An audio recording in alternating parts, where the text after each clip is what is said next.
on a pu effectivement identifier l'auteur de ces piratages,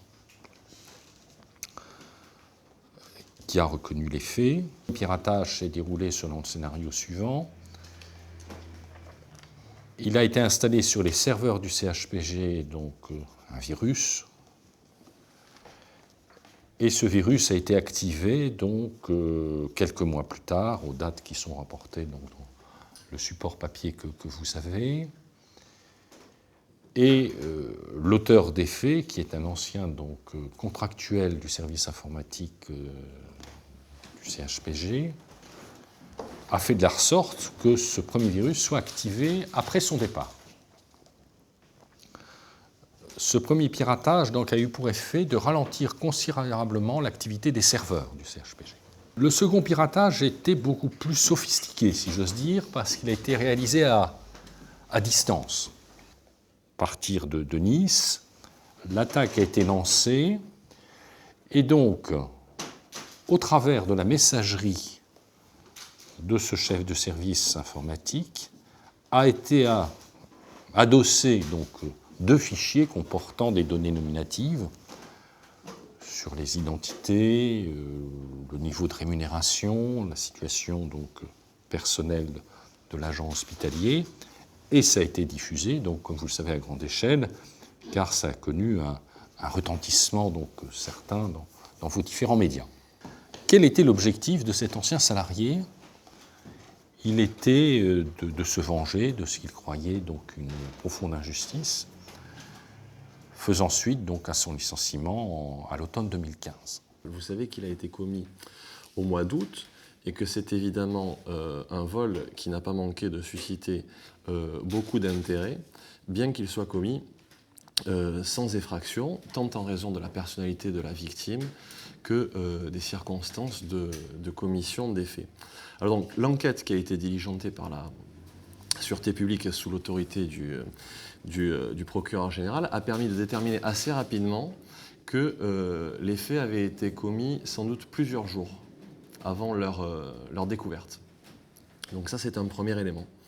Le deuxième élément qui est très important, c'est que l'enquête a permis de déterminer que le vol avait été commis sans effraction et que, au regard des circonstances de commission de ces faits, eh bien, l'enquête s'est rapidement orientée vers une piste interne. La poursuite des investigations a permis de conforter certains soupçons qui portaient sur un ancien employé dont il est apparu rapidement qu'il était en fuite. Grâce aux outils de coopération policière et judiciaire internationale, nous avons pu penser qu'il avait plusieurs points de chute. Le 8 octobre 2016, à Moscou, en Russie, où les autorités russes nous ont signalé la présence de ce suspect sur leur sol. Et ce suspect est donc actuellement placé sous écrou extraditionnel en attendant eh bien, d'être extradé vers la principauté.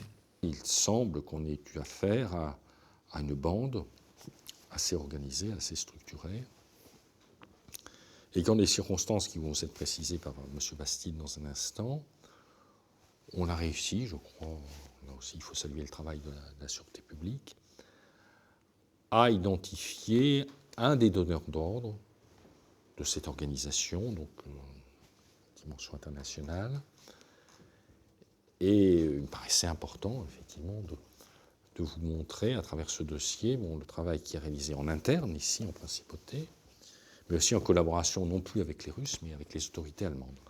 Dans cette affaire, ce qui est tout à fait remarquable, c'est que, à la suite de l'incarcération de ce groupe de cambrioleuses qu'évoquait Monsieur le procureur général, nous avons été informés par un pays étranger que l'un des leaders de ce réseau, qui faisait l'objet d'un mandat d'arrêt européen délivré par les autorités allemandes pour des faits extrêmement graves, puisqu'il s'agissait de vols avec violence et d'actes de torture et de barbarie, que cet individu était susceptible donc de se rendre en principauté sous une identité d'emprunt, ce que l'on appelle un alias.